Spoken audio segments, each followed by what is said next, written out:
Aujourd'hui, mon invité est Guillaume Caligaro. Bonjour Guillaume. Bonjour Grace. Guillaume, il y a 2 ans, vous avez appris que vous aviez une tumeur au cerveau.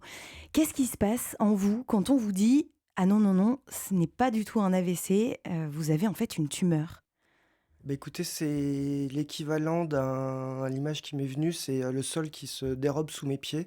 Mmh. Entre ça et le tsunami, donc le séisme ou le tsunami, c'est les images qui reviennent assez souvent. En tout cas assez vertigineux et puis, une angoisse, assez intense avec la prise de conscience, enfin la vie bascule, d'un instant à l'autre et on prend conscience qu'on sera peut-être plus là, dans 3 mois ou dans 6 mois. Ça doit être complètement Et donc, vertigineux. ça c'est effectivement, c'est tout à fait le mot, c'est le vertige.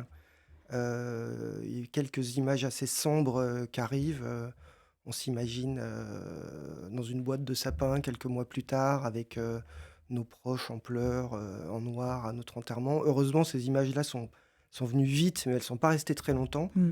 J'ai eu la chance d'arriver à les chasser et les contenir, facilement, je sais pas, mais en tout cas, elles ne m'ont pas hanté trop longtemps.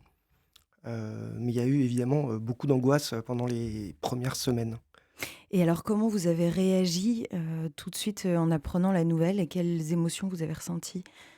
Il y a eu plusieurs, étapes. Il y a eu, quelques heures, quelques jours de digestion, enfin pour, Mmh. un peu, passer au-delà de ce première crise de vertige, si je puis dire. Et puis, progressivement, en parallèle, a monté chez moi, quelque chose que a posteriori j'analyse comme une sorte de d'instinct de survie et de pulsion survie et sur lequel je mettais pas ces mots-là à l'époque, mais en tout cas qui m'ont conduit, assez vite à me mettre, dans l'action, heu, en cherchant, tout ce que je pouvais faire pour, faire en sorte que les choses se passent le mieux possible. Il y avait beaucoup d'incertitudes en fait, comme pour tous les cancers, les périodes, du début de la maladie sont souvent les plus difficiles parce qu'il y a le Mmh. choc de l'annonce. Ce terme de l'annonce qui est, même un consacré, médicalement parce que c'est un épisode qui est tellement, une déflagration, pour les gens qui la vivent que, c'est important que les médecins, la pratiquent, de manière la plus fluide possible, en tout cas la moins maladroite possible, parce que malheureusement il y a de temps en temps des maladresses. Alors je pense qu'il y a pas de bonne Forcément. façon de l'annoncer, mais Oui. il y en a des mauvaises en tout cas et donc voilà, j'ai d'abord, traversé ça, surmonté ça et puis assez au bout de quelques jours, progressivement, j'ai commencé à me mettre en mouvement, en recherche, en action, des lectures, comprendre ce qui se passait, comprendre ce qui pouvait se passer, tout en évitant pour autant d'aller faire, trop de recherches sur internet parce que ça, tout le Mmh. monde vous le déconseille et Mmh. on tombe très vite sur des horreurs et en l'occurrence, pour les tumeurs cérébrales, les Ouais. horreurs, il y en a beaucoup, il peut y en avoir. Alors moi, j'ai eu la chance, on est 2 ans plus tard aujourd'hui et ça se passe bien, donc je parle avec un peu de recul sur tout ça parce que ça fait même, plus de 2 ans, ça fera 3 ans dans Ouais. quelques mois là. Oui, Mais c'est il ça y en a fait, beaucoup de choses c'est qui se sont passées depuis ouais. et voilà donc à court terme, après l'annonce, c'est ce que j'appellerais plus tard un peu mon puzzle qui a commencé à se mettre en place, c'est-à-dire le fait que je suis allé chercher, j'ai rassemblé au fur et à mesure beaucoup de choses qui me faisaient du bien. Alors qui me faisaient soit du bien à très court terme, qui apaisait mes angoisses ou qui un peu plus, rationnellement, me s'inscrivait dans quelque chose de positif et pouvait, faire basculer, enfin basculer, oui, favoriser une suite de l'aventure et des traitements, de la maladie qui allaient, se passer, plus positivement. Mmh. Après l'annonce, en fait, vous êtes arrêté 6 mois. Là, vous avez fait une chirurgie du cerveau, de la radiothérapie, de la chimiothérapie et aujourd'hui, vous êtes en rémission, c'est ça? Exactement. Donc le Heu, terme de guérison est rarement prononcé, enfin il l'est pas, il est prononcé pour certains cancers après de nombreuses années, oui. jamais aussi rapidement que là où j'en suis aujourd'hui, puisque moi ça fera 3 ans, dans 3 mois. Heu, mais en l'occurrence pour la plupart des tumeurs cérébrales, il y a toujours un risque de récidive, donc les médecins prononcent, rarement ces mots-là et moi, en l'occurrence, le statut aujourd'hui, c'est de la rémission. Ce qui veut dire, sans rentrer trop dans des détails, médicaux que je maîtrise, pas complètement, Mmh. que, les examens de contrôle montrent que la tumeur qui avait pu être enlevée par la chirurgie n'est plus là. On voit des choses sur les IRM qui sont, plutôt des traces consécutives soit à la chirurgie, soit au traitement ultérieur, mais ces traces sont stables et donc elles sont surveillées régulièrement, tous les 3 mois au début et puis on est en train, aujourd'hui progressivement d'espacer les contrôles à tous les 4 mois puis, ça sera tous les 6 mois mais je pense que ad vitam, j'ai Oui, 50 ans, enfin j'ai après, passé la cinquantaine et jusqu'à la fin de ma vie, j'aurai au moins une ou 2 IRM par an. ouais, elle va continuer, la maladie, à Ouais, faire partie de votre quotidien, quoi. ouais. Et ce qui est intéressant aussi, c'est que sur cette période, sur ces 6 mois dont on parlait, donc ces 6 mois de chirurgie, radiothérapie, chimiothérapie, vous, vous dites quelque chose qui est très surprenant. Vous expliquez que la situation, objectivement, était très triste, mais que vous vous sentiez, en fait, terriblement vivant. Comment est-ce que vous expliquez ça? En fait, ça vous a «réveillé» entre guillemets? C'est alors j'utiliserais pas forcément le mot tristesse. Mmh. Il y avait de l'angoisse et du stress et de la peur et paradoxalement, parallèlement et y compris dès les premières semaines, où l'incertitude était encore très forte puisque dans les premières semaines, on sait qu'on a une tumeur, mais, des tumeurs, il y en a des dizaines et des Mmh. dizaines, de certaines bénignes à d'autres, pour lesquelles pour reprendre les termes de la médecine, les pronostics sont réservés, ce qui veut dire, que ça sent vraiment pas bon à court D'accord. terme Mmh. et en fait, entre le moment où on vous annonce que vous en avez une et le moment où vous savez, où vous vous situez dans ce spectre qui est assez large, il se passe, en ce qui me concerne, il s'est passé 2 mois. Donc ça veut dire que pendant 2 mois, on sait qu'on a potentiellement, une bombe à retardement dans le crâne, mais, on ne sait pas si la mèche est courte ou si la mèche est Mmh. longue et donc c'est ça qui fait que cette, incertitude est très angoissante et malgré cette angoisse qui était présente, en fait, assez vite, j'ai réalisé que effectivement, ça il y avait un revers positif de la médaille qui était que on voit la vie et y compris des événements, complètement anodins de la vie, on voit la vie, avec un nouveau regard et on l'apprécie, on découvre de nouvelles saveurs, en Ouais. fait, à des épisodes du quotidien. Moi, je me souviens que enfin, je suis marié, j'ai 2 enfants. Évidemment, comme toutes les familles, en France et ailleurs, le week-end, c'est un moment où on se retrouve, à Mmh. table pour le déjeuner dominical, sans que ce soit spécialement, un grand événement non plus et donc mes enfants, sont adolescents, donc ça faisait, plus de 10 ans qu'on vivait, ce genre d'événement. On en avait eu des centaines, des déjeuners du samedi et je me souviens m'être dit, à un des samedis dans les semaines qui ont suivi le diagnostic, en me disant: «Mais j'ai de la chance, je serai peut-être plus là dans 6 mois, mais là, aujourd'hui, je suis là. J'ai mes enfants, j'ai ma femme qui est là, tout le monde est en bonne santé». Moi, j'avais la chance de ne pas être affecté au quotidien. Oui, c'est ça. Vous aviez pas de J'avais pas de symptômes, en fait? symptômes, Ouais. j'avais pas de douleurs, alors, pendant les premières semaines entre le diagnostic et l'opération, je m'abstenais, j'avais pas non plus, un niveau d'activité, aussi intense que ce que je pouvais avoir dans ma vie normale. Pardon. Mais voilà, donc ces moments du quotidien, je les voyais avec un autre œil et c'était quelque chose de profondément réjouissant et j'ai du mal à m'expliquer pourquoi parce que, dans ma vie d'avant, puisqu'il y a un peu un avant, un après, dans ma vie d'avant, j'étais plutôt quelqu'un, qui pouvait être, parfois un peu gamberger, voilà, dans ce genre de moments, un peu anodins, être pas complètement présent et être, préoccupé par, un sujet professionnel, du lundi matin, Mmh. Mmh. ou quelque autre, source de préoccupation que ce soit, y compris dans la sphère personnelle. Et là, dans ces semaines-là, en fait, ces sujets-là n'étaient plus présents et j'étais pleinement, en train de savourer le fait de me dire: «Bah, voilà, tout ce qui est pris n'est plus à prendre. Là, j'ai un repas en famille avec les gens que j'aime Mmh. et peut-être que dans 6 mois, il y en aura plus» et ça, Et en fait, c'est ça le c'était bonheur, une c'est ces une petits. perception théorique, Ouais. mais elle ne nuisait pas à ce que je vivais au Ouais, quotidien. tout à fait. Oui, parce que du coup, vous l'avez dit, vous n'aviez pas de symptômes, donc en fait, vous avez, fait énormément de sport, vous avez vu beaucoup de copains. Vous parlez aussi de, vous l'avez dit, votre puzzle. Alors différentes, ressources qui se sont manifestées à ce moment-là. Le sport, on l'a dit, la religion, vous parlez de la foi retrouvée? Ouais, j'utilise plus facilement le terme de foi que le terme de Mmh. religion parce que la religion est l'incarnation matérielle et visible un peu de l'extérieur, mais moi j'avais pris mes distances justement avec, l'église, enfin j'avais été élevé, j'avais été baptisé enfant, fait ma communion, mais j'avais pas fait ma confirmation, au moment où l'adolescence, réveillait un peu des doutes sur, cette dimension-là de ma vie. Et puis au fil des années de ma vie d'adulte, il y avait eu certaines péripéties, de l'église, qui m'en avaient plutôt éloigné, ou Mmh. certaines prises de position dans lesquelles je me retrouvais pas et qui m'avaient progressivement éloigné, sans pour autant, rompre complètement le fil.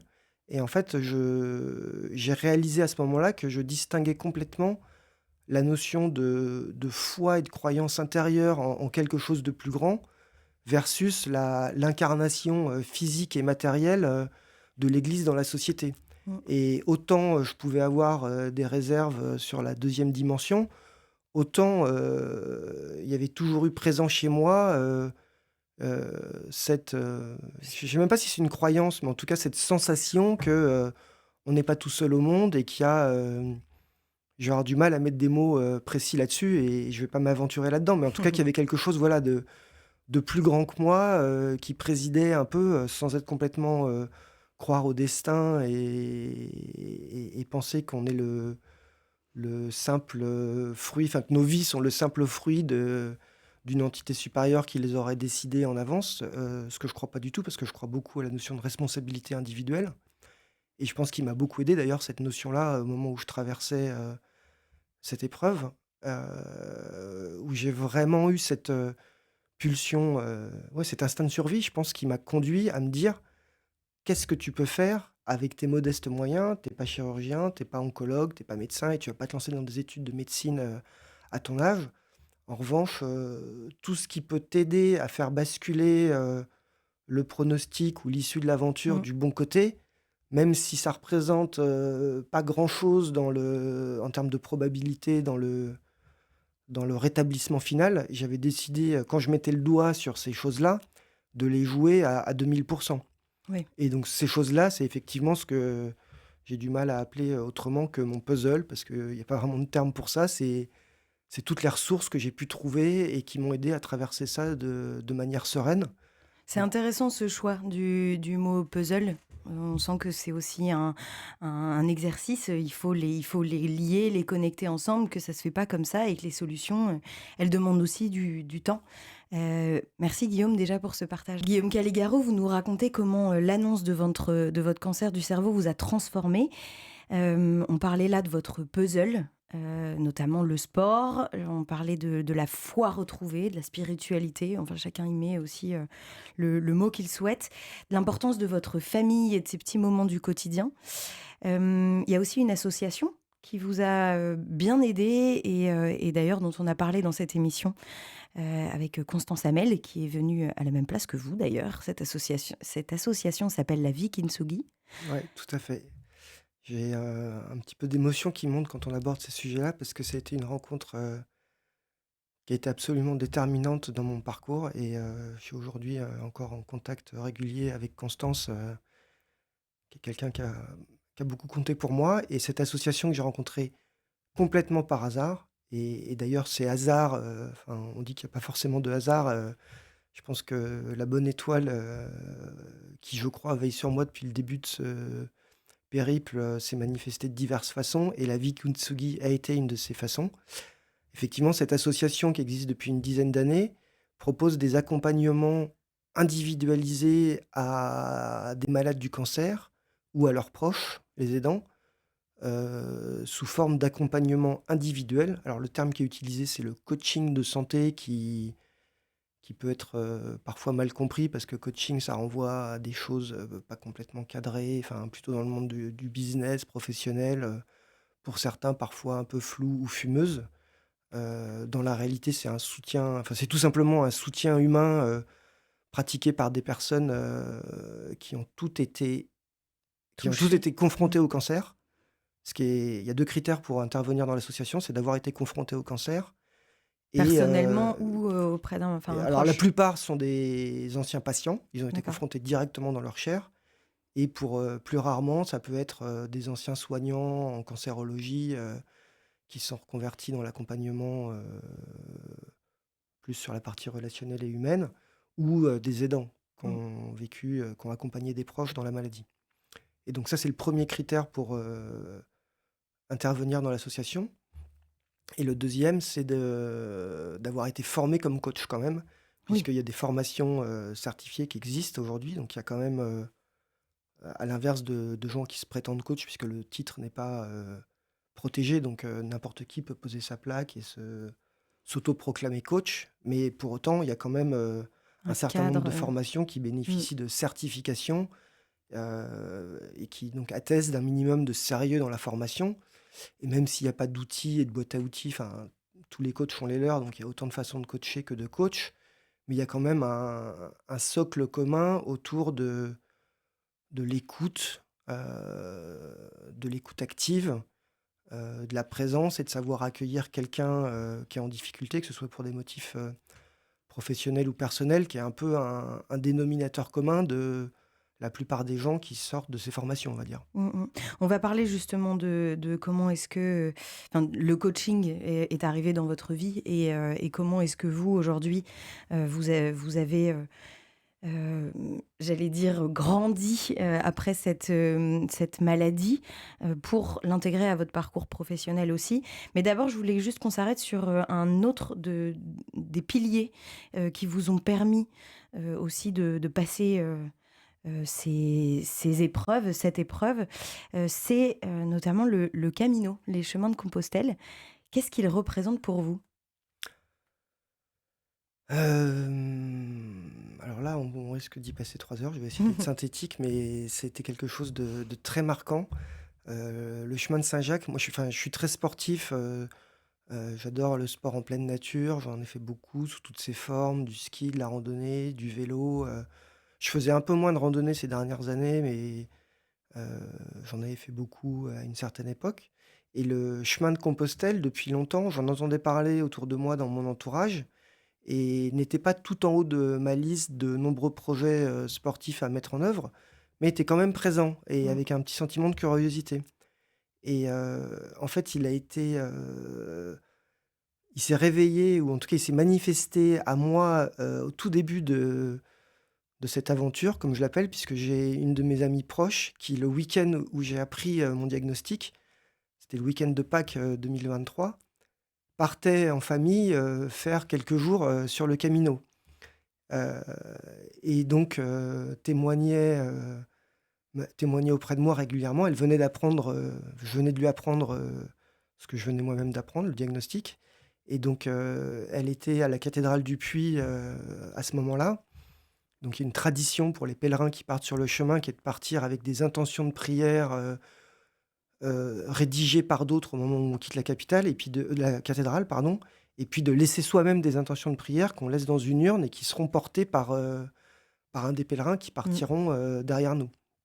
Et donc cet ami, avait rédigé une intention de prière, à mon attention, une intention de guérison qu'elle avait laissée en m'expliquant un peu ces rituels que je connaissais absolument pas à l'époque et en me disant: «Bah, voilà, dans quelques jours, il y aura un pèlerin qui partira avec cette, Mmh. intention qu'on vient de laisser, pour toi, et on te souhaite le meilleur». Et donc voilà, je me suis elle est revenue de ce chemin quelques jours après et quand on s'est vu, elle m'avait ramené, un petit gris-gris, une médaille de Saint-Jacques ou que sais-je, enfin avec un symbole de guérison. Heu et donc dès le dé là, on était au tout début de ma période d'arrêt, j'avais même pas encore été opéré, donc il y avait énormément d'incertitudes. Et en tout cas, dès ce moment-là, Ça devient un projet, en fait. Mmh. en tout cas une Mmh. idée, assez forte. Et puis, quelques mois plus tard, la chirurgie s'était passée et s'était bien passée. La radiothérapie, qui avait duré 6 semaines avec de la chimio en parallèle, s'était également bien passée parce que j'avais eu très peu d'effets secondaires. Et à l'issue de cette première vague de traitement, j'avais, 1 mois de break. On était en septembre 2023, heu, avant de pouvoir, reprendre mon activité professionnelle à temps partiel. Et donc j'ai profité de cette période de break où là, il y a eu une ouverture dans mon calendrier et ça a été quelque chose c'était une évidence pour moi de partir sur ce chemin qui revêtait, plein de dimensions en fait, qui symbolisait, le rétablissement, la santé retrouvée. Donc après avoir passé mon été, à Gustave-Roussy en banlieue parisienne, pour faire de la radiothérapie. Bah, là, on était, 3 semaines plus tard, j'étais dans les grands espaces de Mmh. l'Aubrac, pour ceux qui connaissent ce chemin, enfin, c'est une partie de la France qui C'est est absolument sublime. magnifique et donc avec la foi qui s'était réveillée, pendant ces mois précédents et le sentiment d'être porté, je me lançais sur les chemins, en réalisant, en marchant, que j'étais en pleine forme, que je faisais enfin, même si j'étais pas parti pour faire une course, c'est pas du tout la Oui, oui, logique de mais ce chemin. J'avais néanmoins, une période de temps qui était limitée et il y a c'est une une chance de pas se sentir limité par son corps dans ce genre de exactement moment. et puis dans ce contexte-là, on s'en aperçoit, enfin, on le savoure un peu Mmh. comme les déjeuners dominicaux, que j'évoquais précédemment, du tout début de l'aventure, là, des randonnées, j'en avais déjà fait, des centaines ou des milliers, du sport en nature, des milliers d'heures, dans les 30 dernières années.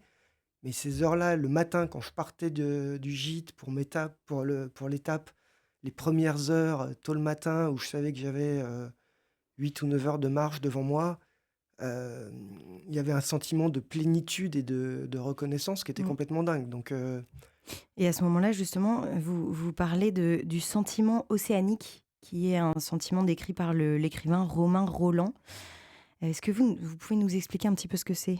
ouais, alors j'ai découvert, je connaissais pas, ce terme-là ou en tout cas pas dans cette, acception-là, auparavant et en fait, il décrit ce sentiment, que j'ai pu ressentir dans ces moments-là d'être, peut-être que dans un jargon un peu plus contemporain, on parlerait de flow, Ah oui, dans le monde du d'accord. business. Ça me fait penser un peu à ça. C'est, heu, un peu un sentiment de distanciation vis-à-vis de sa propre situation et de fluidité intégrale. C'est-à-dire que moi, sur le chemin, je pars, je j'ai plus aucune inquiétude. Enfin, il peut y avoir, enfin du stress, j'aime pas du tout ce mot-là et il me semble assez déplacé par rapport au contexte, mais il peut y avoir, des inquiétudes sur, est-ce que je vais me perdre? Est-ce qu'il y aura de la place au gîte le soir? Est-ce que j'ai suffisamment, de quoi pique-niquer dans mon sac à dos? Ou est-ce que si j'ai pas, est-ce que je trouverai une auberge ouverte, à l'heure de la Ouais. pause déjeuner?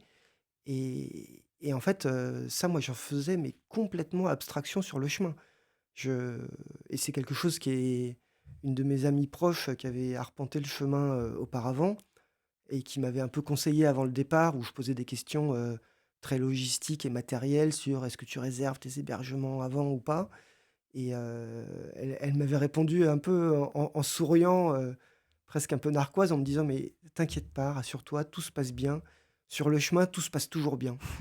Et avant d'avoir fait l'expérience du chemin de Saint-Jacques, je me souviens quand elle m'avait dit ça, je l'avais pas pris de haut, mais je m'étais dit intérieurement: «Enfin, tu gentil, mais le soir, j'aime bien savoir si je vais dormir, dans un lit, sous une Non, mais couverture bien sûr. On a ou besoin sous un d'être pont, quoi». Enfin, j'ai rassuré, pas oui. spécialement Mmh. envie de dormir sous un pont Oui, oui. et en fait, après quelques jours et quelques semaines sur le chemin, on s'aperçoit, enfin, j'ai pris conscience et j'ai compris, pourquoi elle en parlait comme ça. Parce qu'effectivement, c'est un monde à part, c'est un monde parallèle, où, on ne rencontre que des gens bienveillants et donc Mmh. le tendre la main vers l'autre est une évidence et y compris, dans des considérations, très matérielles, donc qui peuvent sembler complètement, surprenantes quand on est, dans le confort de sa vie, classique, quand on vit dans une grande ville, et là, on arrive le soir dans un village, le gîte est plein. Mmh. Jamais un pèlerin n'a dormi dehors. En fait, il y On aura trouve toujours une toujours, solution, ouais. que ce Ouais. soit, le gérant du gîte, qui dresse, une paillasse dans un coin ou qui appelle les habitants du village, Mmh. enfin, ça n'arrive pas, en fait et il faut Ouais, l'avoir vécu pour le croire. Moi, ouais. on me l'avait raconté un peu avant, j'étais quand même un peu sceptique Ouais. et après l'avoir vécu, quelques jours, ça m'est apparu comme une évidence. Ce qui est génial, c'est que ce côté humain, il va aussi, intégrer votre parcours professionnel parce que, vous décidez de passer, vous le dites, de l'autre côté du miroir et en fait, vous décidez aussi de mettre, voilà, plus d'humain dans votre vie professionnelle et notamment de porter à bout de bras ce sujet du patient partenaire, qu'on va pas avoir le temps de détailler, mais c'est vraiment intégrer l'expérience patient dans les entreprises de santé.